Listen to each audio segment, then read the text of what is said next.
শ্ৰদ্ধাৰ শিক্ষাগুৰুসকল, আজি ষষ্ঠ শ্ৰেণীৰ বিজ্ঞান পাঠ্যপুথিত থকা পাঠসমূহৰ পাঠ পৰিকল্পনা কেনেদৰে সহজ উপায়েৰে কৰিব সেয়া দেখুৱাবলৈ চেষ্টা কৰিম। ষষ্ঠ শ্ৰেণীৰ বিজ্ঞানৰ দ্বিতীয় পাঠ জীৱ আৰু জৈৱ বৈচিত্ৰ্য পাঠটি পৰিকল্পনাৰ বাবে লোৱা হৈছে। সহজ উপায়েৰে বনাবলৈ হ'লে আমি কেইটামান দিশৰ ওপৰত গুৰুত্ব দিব লাগিব। সেয়া হ'ল বিজ্ঞানৰ পৰা সাধাৰণতে ছাত্ৰ ছাত্ৰীসকলে কি শিকিব সেয়া আপোনালোকে বনাবলগীয়া বহীখনৰ প্ৰথমতেই লিখি ল'ব। তেতিয়া বাৰে বাৰে প্ৰত্যেকটো পাঠৰ আগত সেয়া নিলিখিলেও হ'ব। পাঠ পৰিকল্পনা কৰোঁতে সদায় তিনিটা কথাৰ ওপৰত গুৰুত্ব দিব লাগিব। সেয়া হ'ল ছাত্ৰ ছাত্ৰীসকলে সেই পাঠটোৰ পৰা কি শিকিব, কেনেকৈ শিকিব আৰু কেতিয়া শিকিব। এনেদৰে আপোনালোকে বিজ্ঞান বিষয়টোৰ সাধাৰণ উদ্দেশ্যসমূহ লিখি ল'ব। সাধাৰণ উদ্দেশ্যসমূহ লিখাৰ পাছতেই পাঠ পৰিকল্পনালৈ আগবাঢ়িব পাৰিব।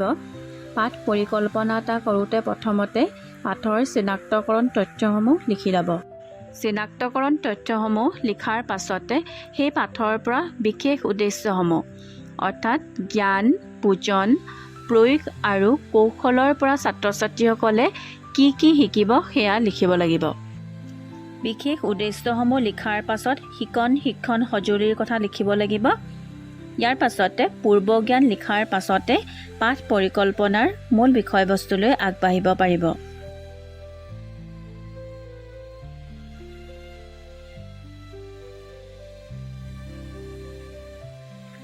পাঠ পৰিকল্পনাটো লিখোঁতে ইয়াত থাকিব শিক্ষণীয় বিষয়সমূহ, লগতে শিক্ষণ পদ্ধতি, কেনেকুৱা ধৰণে শিক্ষক বা শিক্ষয়িত্ৰীগৰাকীয়ে ছাত্ৰ ছাত্ৰীসকলক সেই পাঠটোৰ শিক্ষণীয় বিষয়সমূহ শিকাব।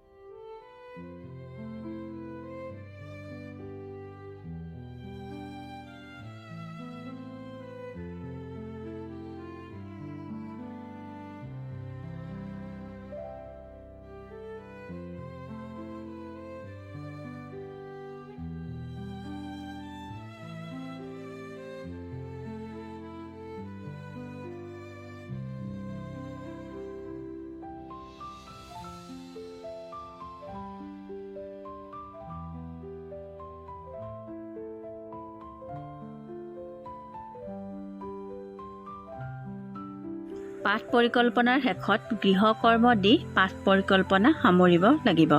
ইয়াৰ পাছতেই জীৱ আৰু জৈৱ বৈচিত্ৰ্য পাঠটিৰ পাঠ পৰিকল্পনা সামৰণি পৰিছে।